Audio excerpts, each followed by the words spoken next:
where are you? You may feel depressed. And what will you do about that? Well, there's nothing to do about it.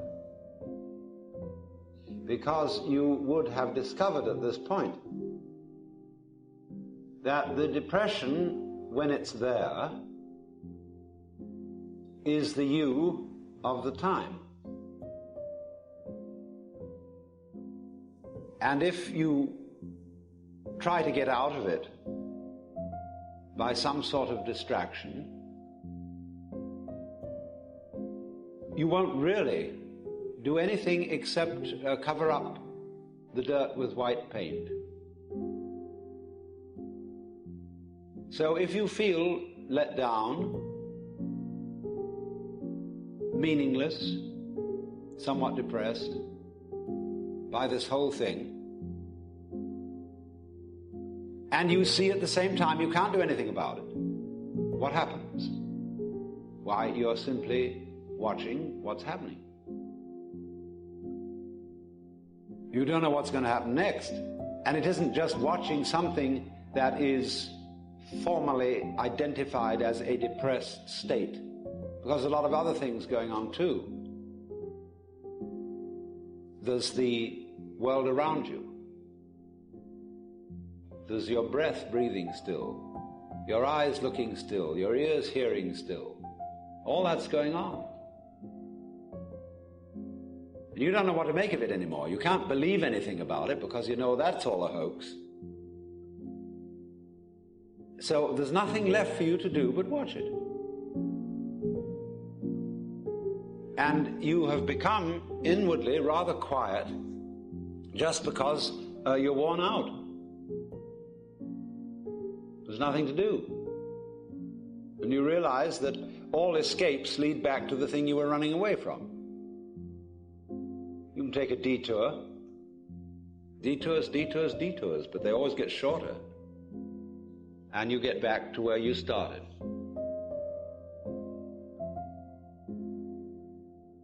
So, when this sort of defeat of all enterprises and ideals and aspirations occurs, you find yourself naturally, and not in an affected or forced way, in the contemplative state, where you're just watching what goes on.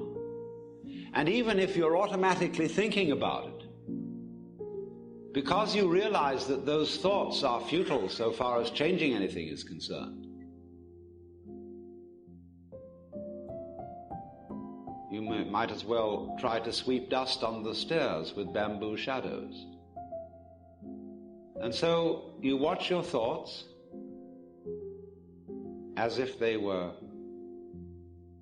the ticking of a clock, or birds chattering outside the window, or water falling, and they just chatter on. And life does its thing, and you watch. The thoughts, because they're just chatter, begin to go away, and the past has disappeared, because you know it's just memory. The future has disappeared because it hasn't happened. Never does, tomorrow never comes. There is no tomorrow. And if you don't realize that, it's useless for you to make plans for it. If you do realize there's no tomorrow, then maybe plans will be of use to you, because when they work out, you can enjoy the result. But if you're not all here, you can't. So tomorrow can only be handled by those who don't take it seriously. So there you are. Now, if you've read the literature, which many of you have, of mysticism and yoga, Buddhism, Vedanta, and so forth, you know it's said again and again and again that this kind of vision, this way of seeing, is always dependent upon transcending your ego. in one way or another, giving up. Well, here you are. You've given up. Only you are not able to pride yourself on having achieved a great achievement. And this is the snare for all people who go into these spiritual disciplines. They make a project of getting rid of their ego. And they're terribly proud of it. They come home and brag about how much they suffered, how long they sat and had their legs hurt so much. They're absolute bores. And this spiritual braggery is nothing more than blowing up and inflating the ego to a colossal degree, because the ego is undertaking the actually impossible but seemingly incredibly difficult task of getting rid of itself. So when you run into this kind of thing, don't be beguiled. All those disciplines to get rid of your ego have as their underlying design to persuade you that it can't be done. Not in a merely theoretical kind of persuasion, but so that you actually realize that you can no more get rid of your ego than you can put out fire with fire. It is precisely, you see, the ambition of the ego to be egoless. When you find a person who is what you might call frankly egotistic, makes no bones about it, he will be less egotistic, actually, than people who are very self-effacing. That's a curious thing.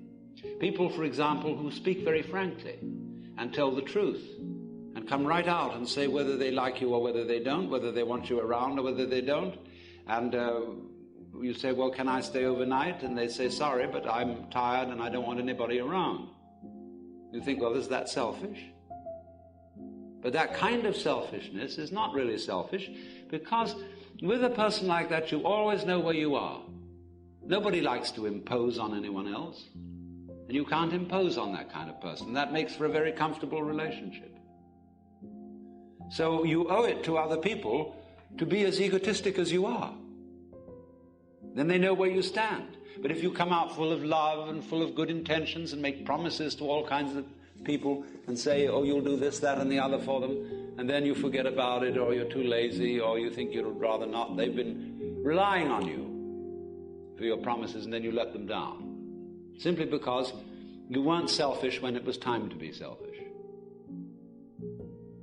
So, if somebody asks you, will you help me, will you give me some money, or something like that, if you're not going to do it, say no.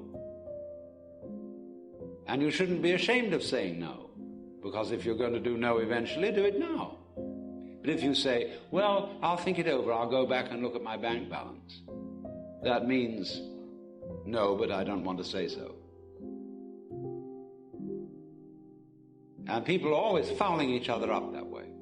So it's very important to be as egotistic as you are, because the ambition to be less egotistic than you are is a very insidious form of egotism. And there is nothing more reprehensible than the ambition to be a saint.